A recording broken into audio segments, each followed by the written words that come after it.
Hi, this is Ian from EssentialTennis.com, and this is video 2 in a series of 3 in which I'm focusing in on tennis elbow and showing you exactly how you can rehabilitate it.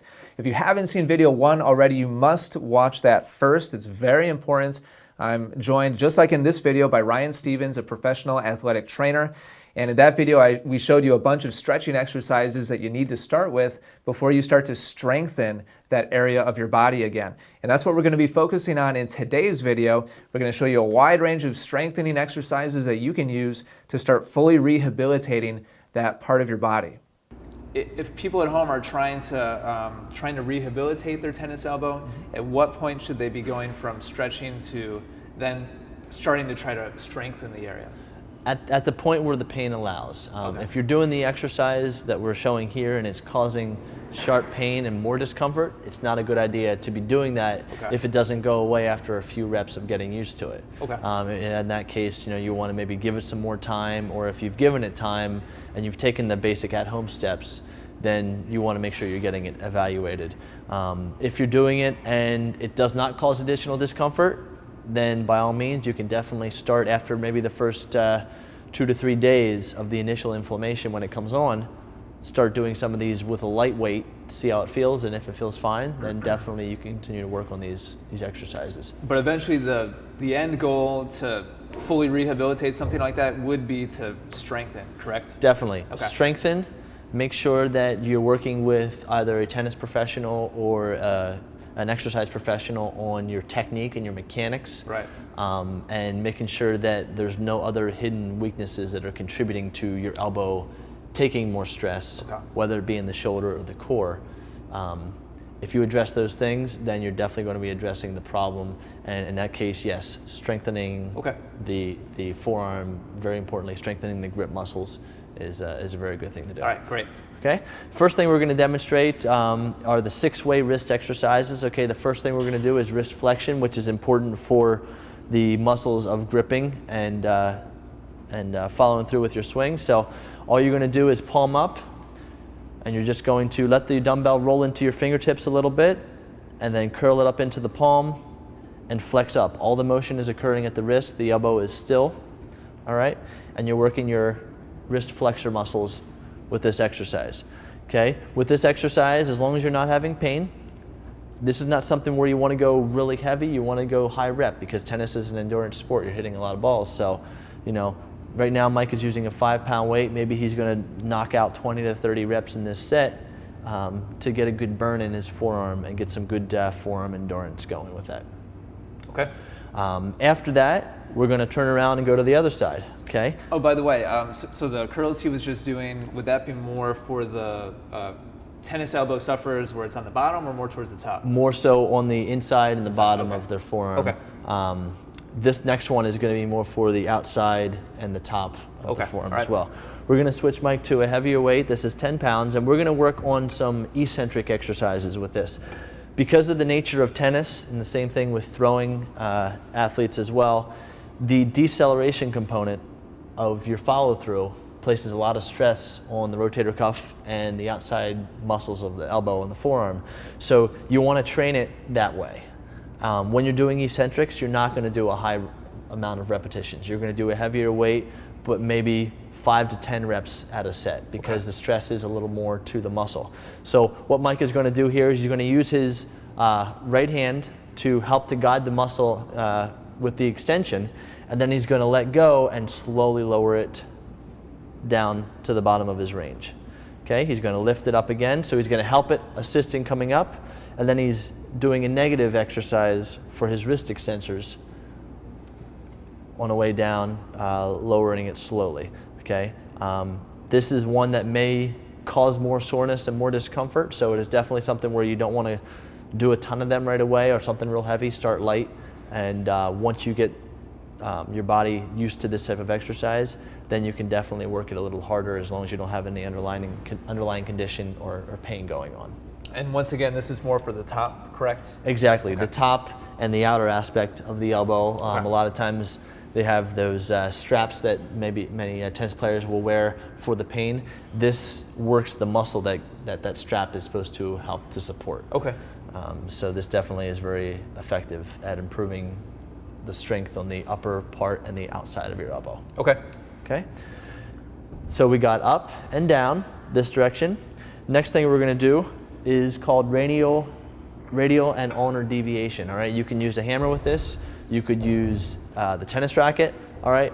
But instead of going here and here, now we're going up and down. Okay. Strengthening the muscles on the outside and the inside, anatomically speaking, of the forearm. So we're making sure to get everything all the way around. Exactly. This again is more of a lighter weight, higher repetition exercise. You can also take a dumbbell.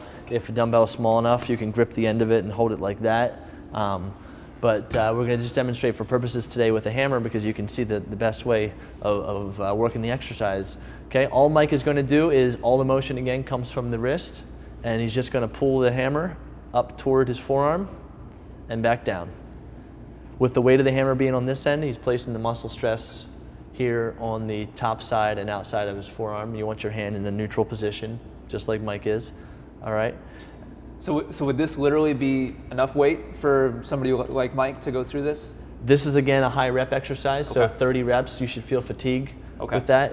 You're really focusing on the squeeze, and if 30 reps is easy, then you can make it more challenging. Okay. All right, but again, you want to start low, and if you've shown the ability for your body to handle that load at a low weight, then you progressively work your way up. Okay. Okay, and then the opposite of this would be to switch the hammer around so that the weight is on the back side.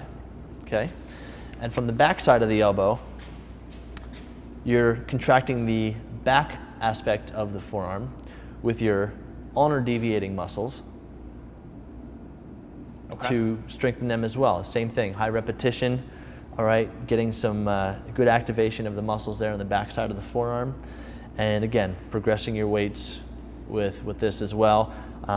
If you're using a hammer, maybe wrapping something around to make it a little heavier, 1 to 2 pounds at a time. You don't want to go from 5 pounds to 10 to 15.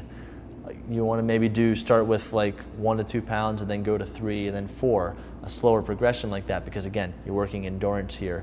You're not trying to move something very heavy because you don't want to slow that muscle firing down. You're not swinging a 10-pound racket playing a game. You need endurance and grip strength. So this is going to help to complement that. Okay. All right, and then the last one is bringing in the rotational component of it. All right, so you could be done using a hammer, which we'll demonstrate, but then also show you with the dumbbell. All right, all you're going to do with this is you're going to rest your forearm somewhere comfortable, and the farther the weight away is from the axis of rotation, of course, the heavier, more resistance is going to be. Mm-hmm. Okay, so there's two aspects of this. Okay, there is pronation, which is when it's coming inward, and supination, which is coming outward.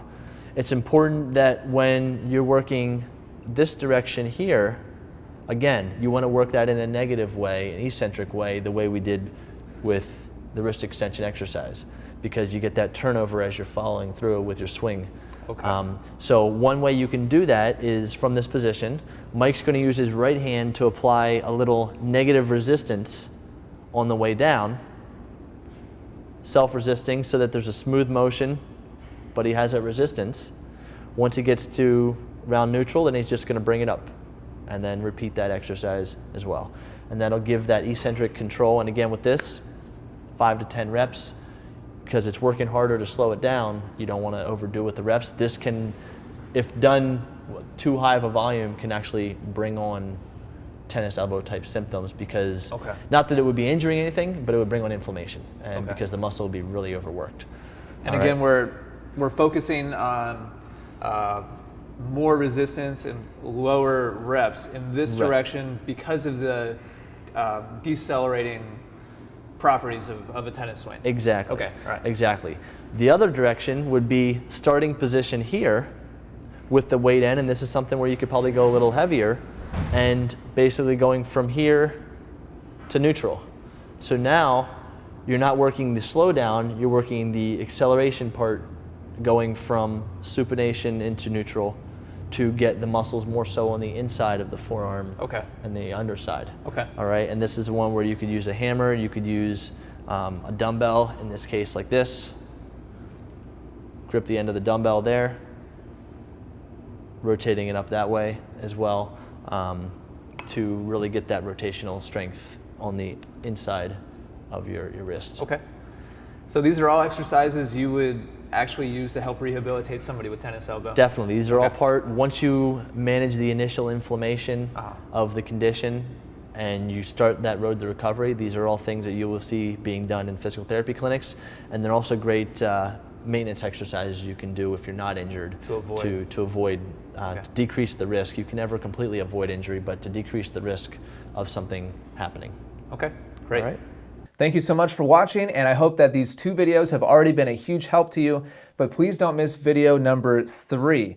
I'm going to put a link somewhere right around this page as soon as it's available, and Ryan and I are going to continue on from here and show you some additional strengthening exercises that you can do at home. In fact, they utilize some household items like rubber bands and even rice to help you continue strengthening that part of your body so that that tennis elbow doesn't come back ever again. That's the whole idea and the whole purpose behind strengthening that part of your body once you have seen some improvement and it starts to get better.